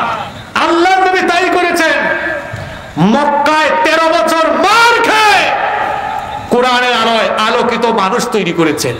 মদিনায় গিয়ে এই আলোকিত মানুষকে মদিনার রাষ্ট্রের বিভিন্ন গুরু দায়িত্ব যখন অর্পণ করলেন, এরা তখন আদর্শ মানুষে পরিণত হয়ে যখন তাদের আদর্শ দিয়ে দায়িত্ব পালন আরম্ভ করলো, মদিনাকে আল্লাহর নবী একটি আদর্শ এবং সোনালী রাষ্ট্র হিসাবে গোটা পৃথিবীর মানুষের সামনে দৃষ্টান্ত হিসাবে উপস্থাপন করলেন। সুবহানাল্লাহ। আজ রাষ্ট্র সংস্কার করতে চাচ্ছি আমরা, কিন্তু তার আগে মানুষকে সংস্কার করতে হবে, সেদিকে খেয়াল নেই। শিক্ষা ব্যবস্থাকে বিগত সরকার ধ্বংস করে দিয়ে গিয়েছে। সেই শিক্ষা ব্যবস্থায় আপনারা জানেন না অনেকে যে কমিটি গঠন করা হয়েছে, আমি তো বলি বাংলাদেশ থেকে মূল স্বৈরাচার পালিয়েছে, কিন্তু তার দূষররা এখনো জায়গায় জায়গায় আছে। পাঠ্যপুস্তক পরিমার্জন সংশোধন কমিটিতে অনেক ইসলাম বিরোধী লোকদেরকে ঢুকানো হয়েছে। 90% মুসলমানের দেশের শিক্ষা কারিকুলাম কিভাবে হবে? এদেশের কি বরেণ্য ইসলামী শিক্ষাবিদ নেই? বলেন না কেন নেই? এদেশের বিভিন্ন বিশ্ববিদ্যালয়ে ইসলামিক স্টাডিজ, অ্যারাবিক, তাফসীর, হাদিস, ফিকহ ডিপার্টমেন্ট আছে। সেই ডিপার্টমেন্টের প্রফেসরগণ আছেন, বরেণ্য দেশি বিদেশি অনেক শিক্ষাবিদ আছেন যারা বাংলাদেশের কিন্তু বিদেশে গিয়েও খেদমত করছেন। এরকম নামি দামি অনেক শিক্ষাবিদ আছেন। এই ধরনের ইসলামী ব্যক্তিত্বদেরকে কি সেই কারিকুলাম প্রণয়ন কিংবা পাঠ্যপুস্তক পরিমার্জন কমিটিতে রাখা যায় না? আমরা ইউনূস সাহেবের সরকারকে বলেছি, হ্যাঁ আপনার ভালো কাজে যেমন সহযোগিতা করব, তেমনি যেখানেই কোনো অসঙ্গতি হবে সেখানেই আমরা আপনার সেই অসঙ্গতিগুলো তুলে ধরব। পাঠ্যপুস্তক পরিমার্জন সংশোধন এবং কারিকুলাম প্রণয়ন কমিটিতে 90% মুসলমানদের ধর্মীয় অনুভূতি এবং তাদের সেন্টিমেন্টের দিকে লক্ষ্য করে অবশ্যই সেই কমিটিতে বরেণ্য ইসলামী শিক্ষাবিদদেরকে রাখতে হবে। শিক্ষা ব্যবস্থায় আমূল পরিবর্তন আনতে হবে। এরপরে এই দেশের প্রতিটি মসজিদ, মাদ্রাসা, প্রতিটি এলাকায় দ্বীন প্রচারকে রাষ্ট্রীয়ভাবে সহযোগিতা করে আরো বেশি বেগবান করে দিতে হবে। কোন প্রকার বাধা বিপত্তি সৃষ্টি করা যাবে না, কারণ এই মানুষগুলোকে কোরআন হাদিসের আলোয় যত বেশি আলোকিত করা যাবে, কোরআনের আলোয় সংস্কার হওয়া এই মানুষগুলোকে দিয়েই এই বাংলাদেশকে সংস্কার করা যাবে ইনশাআল্লাহ। তাহলে বলেন, রাষ্ট্র সংস্কার আগে না মানুষ সংস্কার আগে? এই মানুষগুলোকে সংস্কার কোরআন ছাড়া সম্ভব, কোরআন ছাড়া সম্ভব নয়। আমরা যদি এই বাংলাদেশকে সত্যিকারের অর্থেই বৈষম্যহীন এবং সংস্কার করে আদর্শ একটি বাংলাদেশ বানাতে চাই, তাহলে এই কোরআনওয়ালা লোকদেরকে আগামী দিনে বাংলাদেশ পরিচালনার দায়িত্ব দেওয়া ছাড়া আর কোনো বিকল্প। ছাত্র জনতা, নারী পুরুষ, ধর্ম বর্ণ নির্বিশেষে সকলকে আমরা উদাত্ত আহ্বান জানাতে চাই। আমরা যদি এই বাংলাদেশকে বৈষম্যহীন এবং সত্যিকারের সংস্কার হওয়া একটি আদর্শ বাংলাদেশে পরিণত করতে চাই, তাহলে কোরআনওয়ালা লোকদের কাছে এই দেশের দায়িত্ব সুপর্দ করে দেওয়া ছাড়া আমাদের আর কোনো বিকল্প নাই। আসুন আমরা সিদ্ধান্ত নেই, আজকের এই যে নামাজের আলোচনা হলো, আমরা প্রথম সিদ্ধান্ত নেই আমরা কোনোদিন নামাজ কাজা করব না। নামাজ কাজা করবেন? কোনোদিন নামাজ আর ছাড়বো না। আজকে কি এই মাহফিলে আল্লাহর সাথে এই ওয়াদা করা যায় না? আর আমরা নামাজ ছাড়বো না। আল্লাহর সাথে এই ওয়াদা করতে কারা কারা রাজি? একটু হাত তুলে। আল্লাহ আমাদের হাতগুলোকে কবুল করে দেন, বলেন আমিন। 2 নম্বর, আমরা নামাজ শুধু নিজেদের মধ্যে কায়েম করব না, পরিবার, সমাজ, রাষ্ট্রে নামাজ কায়েম করব। আর সেটার জন্য রাষ্ট্রীয় পর্যায়ে দ্বীন কায়েমের কোনো বিকল্প নেই। এজন্য আমরা দ্বিতীয় সিদ্ধান্ত নিয়ে আজকে এখান থেকে উঠব। আমরা সবাই দ্বীনি আন্দোলনের সাথে, কোরআনের আন্দোলনের সাথে শামিল হয়ে কোরআনের রাজ কায়েমের জন্য এই মহান কাজে নিজেদেরকে সম্পৃক্ত করব ইনশাআল্লাহ। রাজি আছেন তো সবাই? আল্লাহ আমাদের সবাইকে কবুল করে নেন। মাহফিল কমিটির সভাপতি সাহেবের বক্তব্য তো আগে হয়ে গেছে না? হয়ে গেছে। তাহলে আমাদের এখনই মোনাজাত অনুষ্ঠিত হবে। আমরা কেউ উঠবো না, বাবারা বসেন। এতক্ষণ ধৈর্য ধরে আপনার আলোচনা শুনেছেন, আমরা মোনাজাতটা করে তারপরে একসাথে উঠবো ইনশাআল্লাহ। আমরা যতক্ষণ আলোচনা শুনেছি, আল্লাহ তাআলা আমাদেরকে এই কথাগুলো মনোযোগ দিয়ে আমরা যে শুনলাম, এগুলো আমাদের বাস্তব জীবনে আমল করার তৌফিক দান করেন। আমরা সবাই বলি আমিন। আমি তো সিলেটি কথা বললে, সিলেটি মাত মাতলে আপনারা বুঝতে পারেন। আমি বুঝতাম। আচ্ছা, মাশাআল্লাহ। একজন 2000 টাকা দিয়েছেন এবং তার মৃত মায়ের জন্য দোয়া চেয়েছেন।